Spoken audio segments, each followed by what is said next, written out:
আসসালামু আলাইকুম।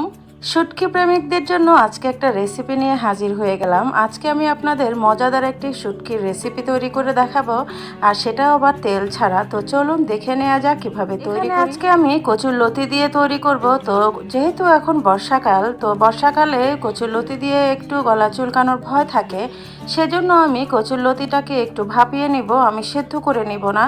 যখন এরকম বলক চলে আসবে সেই মুহূর্তে আমি একটু উল্টে পাল্টে আমি পানিটা ঝরিয়ে নিব, তাহলে আর গলা চুলকানোর কোনো ভয়টা থাকবে না। আর আমি আজকে এখানে যে লতাটা নিয়েছি সেটা একটু মোটা, আপনারা চাইলে দেশীয় লতাটাও নিতে পারেন। তো এখন আমি মূল রান্নায় চলে যাব। তো আজকে আমি রান্না করব কাঁঠালের বিচি দিয়ে। তো আমি এখানে কাঁঠালের বিচি নিয়ে নিয়েছি, আর এখানে আমি দিয়ে দিয়েছি চিংড়ি মাছ। আপনারা চাইলে চিংড়ি মাছটা স্কিপও করতে পারেন, মাছ ছাড়াও তৈরি করতে পারেন। আমি এখানে স্বাদ মতো লবণ, সামান্য একটু হলুদের গুঁড়ো, বেশি করে লাল মরিচের গুঁড়ো, আর এখানে আমি আজকে করব হিদল শুটকি মানে শীতল শুটকি দিয়ে। আর দিলাম আমি রসুন বাটা।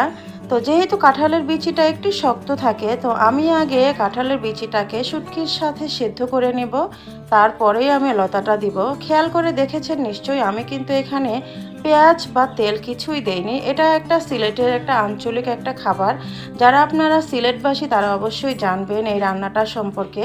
তো যদি কোনো ভুল ত্রুটি হয়ে থাকে সেক্ষেত্রেও আমাকে আপনারা প্লিজ মাফ করে দিবেন।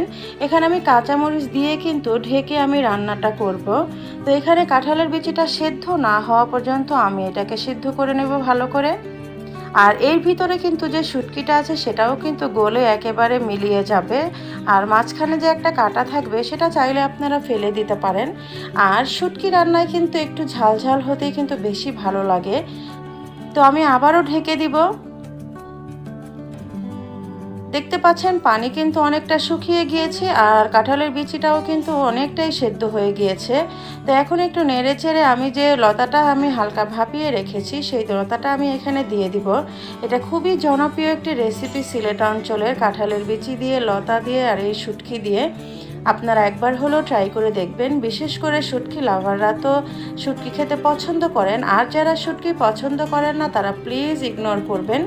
তো আমি যে ভাপিয়ে রেখেছিলাম লতাটা, সেই লতাটা দিয়ে এখন ভালো করে একটু হালকা কষিয়ে নিব, আর এরপরে আমি ঝোলের পানিটা অ্যাড করে দিব। আর এই রান্নাটায় একটু হালকা ঝোল হলে কিন্তু সাদা ভাতের সাথে খেতে ভালো লাগে। একবারে আপনারা শুকিয়ে ফেলতে পারেন, আবার একটু হালকা কিন্তু একটু ঝোলও রাখতে পারেন। শুটকি লাভারদের কিন্তু শুটকি ছাড়া আর কিছুই চলে না, তাই না? শুটকি এরকম একটা রেসিপি হলে কিন্তু তাদের আর মাছ মাংস প্রয়োজনই হবে না। যেমন আমার মতো, আমার কিন্তু এই রেসিপিটা খুবই ভালো লাগে, সেজন্যই আমি আজকে আপনাদের সাথে শেয়ার করছি। আশা করছি সবার ভালো লাগবে, আর ভালো লাগলে প্লিজ একটা লাইক কমেন্টস করে দিবেন। আপনাদের একটা লাইক কিন্তু অসংখ্য ভাই আপুদের কাছে আমার এই ভিডিওটা পৌঁছে যাবে। আর একটা অনুরোধ করে নিব, প্লিজ আপনারা আমার চ্যানেলটাকে সাবস্ক্রাইব করে দিবেন। তো তৈরি হয়ে গেল মজাদার শুটকির রেসিপিটা। আল্লাহ হাফেজ।